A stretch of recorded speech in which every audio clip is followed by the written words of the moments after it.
Dahulu kala, di suatu desa kecil dekat lembah yang asri, tersebutlah dua bersahabat bernama Embro dan Pipo. Mereka adalah tipe pemuda yang berambisi untuk menjadi orang terkaya di desanya. Mereka kerap membicarakan impian dan ambisi mereka itu akan kekayaan, kehidupan, dan gaya hidup yang ingin mereka miliki nantinya.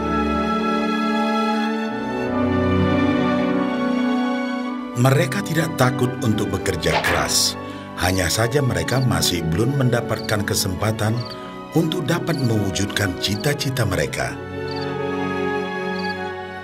Tanpa putus asa, mereka terus mencari dan mencoba gagasan-gagasan baru untuk mendapatkan kesempatan tersebut.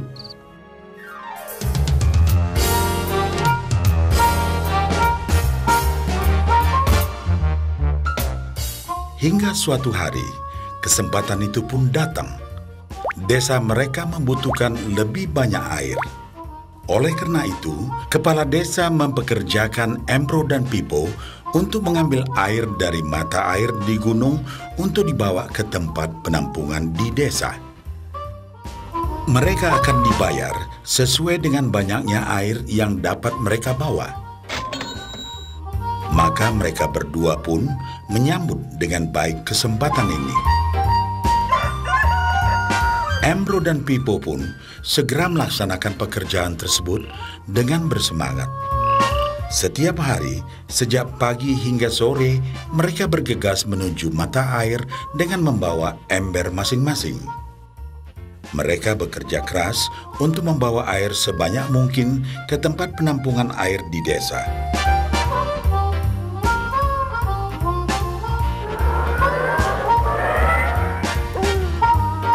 Menjelang sore hari, mereka pun pulang dengan membawa upah dari hasil jerih payah mereka hari itu. Embro merasa puas sekali dengan pekerjaannya itu dan besarnya upah yang ia dapatkan. Dia yakin bahwa dengan pekerjaannya ini, ia bisa segera mewujudkan cita-citanya.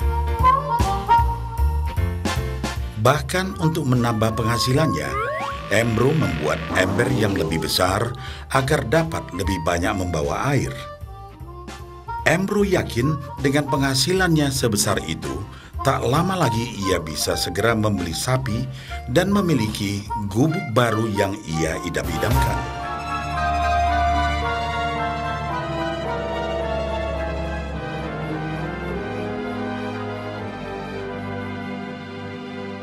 Lain halnya dengan Pipo.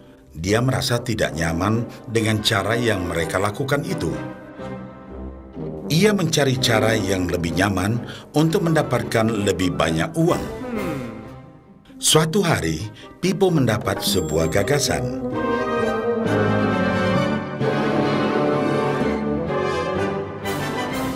Ia berniat membangun sebuah saluran pipa yang akan mengalirkan air dari mata air langsung ke tempat penampungan air di desa. Dengan saluran pipa tersebut, ia akan mendapat lebih banyak air tanpa perlu lagi membawa ember ke mata air. Ia sangat antusias dengan gagasannya ini. Pipo pun mulai menceritakan gagasannya ini kepada Embro dan mengajaknya bekerja sama. Tetapi Embro tidak sependapat. Ia bahkan mentertawakan gagasan Pipo tersebut karena merasa dirinya mampu mendapatkan lebih banyak uang. Embro pun lebih sering lagi mengambil air dengan ember dan bahkan menggunakan ember yang lebih besar agar dapat membawa lebih banyak air ke desanya. Dengan cara ini, Embro yakin penghasilannya akan meningkat.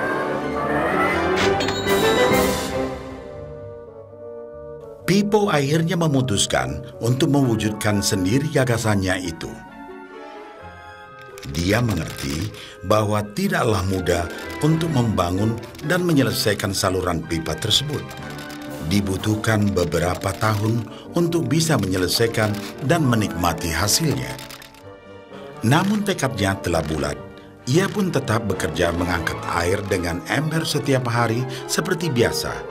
Tetapi di akhir minggu dan setiap ada waktu luang, Pipo bekerja keras menggali tanah yang banyak berbatu untuk membangun saluran pipanya. Pada bulan-bulan pertama, hasilnya hampir tidak kelihatan. Orang-orang desa mulai banyak mentertawakan dan mencemooh Pipo. Mereka menjulukinya Pipo si manusia saluran pipa.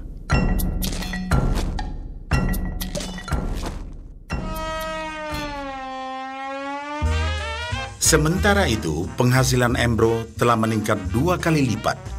Ia sudah berhasil membeli sapi dan memiliki gubuk baru yang lebih besar. Gaya hidupnya pun sudah mulai berubah.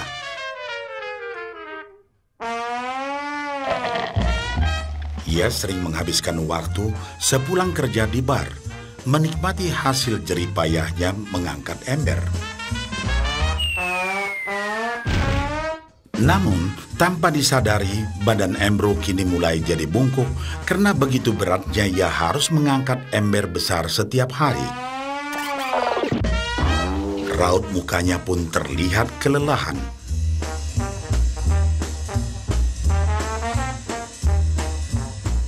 Semakin hari, semakin sedikit air yang dapat dibawanya karena tenaganya berkurang seiring bertambahnya usia.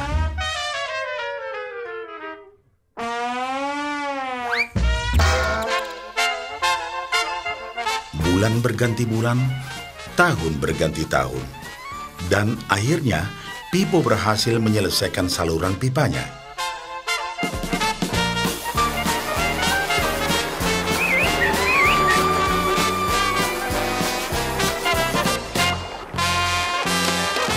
Kini, tanpa perlu bersusah payah mengangkat ember, Pipo akan mendapat lebih banyak uang berkat air yang terus mengalir memenuhi tong-tong air di tempat penampungan. Air terus mengalir tanpa henti, bahkan saat ia tidur, makan, ataupun saat pergi berlibur. Pipo pun puas dan bangga. Berkat tekad dan kerja keras, kini penghasilannya pun mengalir tiada henti, seiring aliran air di saluran pipanya.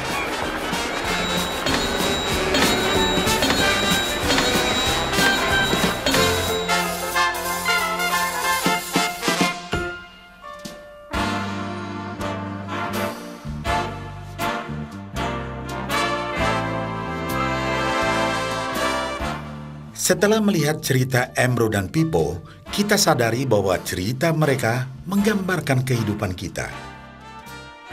Pekerjaan yang dilakukan mereka melambangkan apa yang dilakukan kebanyakan orang dalam mendapatkan penghasilan. Embro mendapatkan penghasilannya dengan cara menggunakan ember. Ia harus pulang pergi mengisi embernya dari mata air ke desa untuk ditukarkan dengan uang. Untuk meningkatkan penghasilan, yang dilakukan Embro adalah dengan cara lebih rajin pergi ke mata air dan juga memperbesar ukuran embernya. Dalam kehidupan yang nyata, sangatlah normal kalau kita ingin meningkatkan penghasilan, kita harus bekerja lebih keras. Misalnya, dengan bekerja lembur atau mungkin mendapatkan pekerjaan tambahan. Kita juga dapat memperbesar ember kita, yaitu dengan menerima posisi pekerjaan yang lebih tinggi. Sebagian besar dari kita menukarkan waktu kita untuk mendapatkan uang. Seperti juga Embro, kita pun memiliki waktu yang terbatas untuk dibarterkan menjadi uang. Dan kita tahu, setiap orang hanya memiliki 24 jam per hari, dan tidaklah mungkin kalau kita membarterkan seluruh waktu kita untuk bekerja. Dan yang lebih sulit lagi, yaitu jika kita tak mampu lagi membarter waktu kita, karena alasan usia, kesehatan, ataupun alasan lainnya sehingga penghasilan kita terhenti sama sekali. Tetapi coba perhatikan apa yang dilakukan Pipo. Secara bijaksana, Pipo tidak membarterkan seluruh waktunya hanya untuk mendapatkan penghasilan yang terbatas. Tetapi dia menggunakan sebagian waktu yang dimilikinya untuk membangun saluran pipa, karena dia tahu bahwa saluran pipa ini akan mendatangkan penghasilan yang berkesinambungan tanpa dia harus membarterkan seluruh waktunya. Dia tahu bahwa suatu hari nanti, mungkin karena alasan usia atau kesehatan, dia akan tidak dapat lagi membarterkan waktunya dengan uang. Sedangkan bila ia mampu mewujudkan gagasan saluran pipanya itu, dia hanya perlu bekerja keras sekali saja untuk membangun saluran pipa. Setelah saluran pipa selesai, maka penghasilan akan terus mengalir bagi Pipo. Pipo telah menunjukkan kepada kita bahwa untuk mendapatkan penghasilan, kita tidak selalu harus dengan cara barter waktu dengan uang. Ada cara lain yang lebih baik.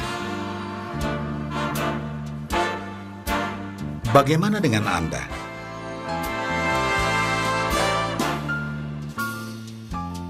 Apakah Anda masih seperti Embro yang membarterkan waktu Anda untuk mendapatkan penghasilan?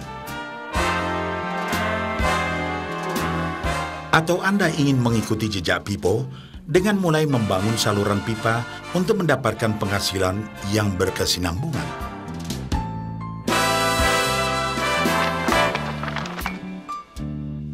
Jika Anda tertarik dengan gagasan saluran pipa, hubungi orang yang meminjamkan VCD ini agar Anda dapat segera mulai membangun saluran pipa penghasilan Anda saat ini juga.